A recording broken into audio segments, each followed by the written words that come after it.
أعوذ بالله من الشيطان الرجيم بسم الله الرحمن الرحيم يا أيها الذين آمنوا اتقوا الله حق تقاته ولا تموتن إلا وأنتم مسلمون واعتصموا بحبل الله جميعا ولا تفرقوا واذكروا نعمة الله عليكم إذ كنتم أعداء فألف بين قلوبكم فأصبحتم بنعمته إخوانا وكنتم على شفا حفرة من النار فأنقذكم منها كذلك يبين الله لكم آياته لعلكم تهتدون. زما عزت مندو منګو تاسو چې الله پاک د دنیا ته را لېږلیو او د مختصر ژوند چې دا مختصر ژوند دی ورځي ژوند دی او د دنیا کې چې کم دی نو الله پاک منګ لا زندگی را کړې ده نو دا به منګ او تاسو د قرآن او د سنت مطابق ژوند تیرو. زه یو څو خبرې تاسو ته کومه.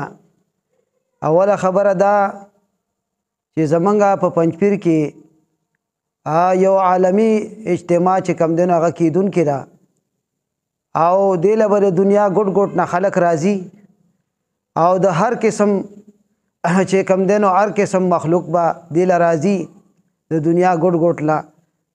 نو موږ له پکار دي چې اعلانات خو ډیر کیږي او د هر څه دپاره کیږي خو لیکن موږ او تاسو چې کم دی د زما دا اعلان چې دی د دې دپاره دی چې ټول مسلمانان د اجتماع کې شرکت وکړي او ثواب دارین حاصل کړي.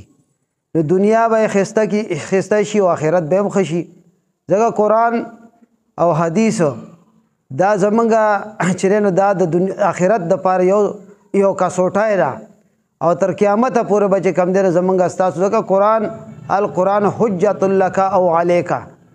دا قرآن نبی علیہ الصلوۃ والسلام فرمایي چې دا ستا دپاره حجت او دلیل دی.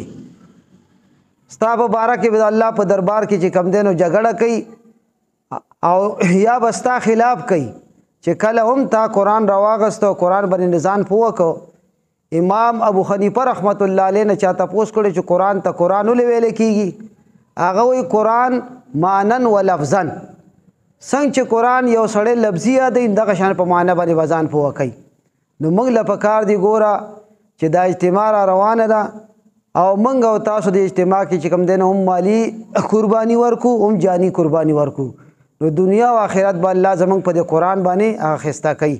نو زما د طرف نه ټول مسلمانانو وروڼو ته دا خواست دی چې خلک به اجتماع له راځي نو تاسو هم کوشش کوئ په هر جماعت کې چې کم دی نو د اجتماع چې کم دی نو اعلانات او خاص کر د هغې ترغیب ورکول په موږ او تاسو باندې دا لازم دی او فرض دی. واخر دعوانا الحمدلله رب العالمین.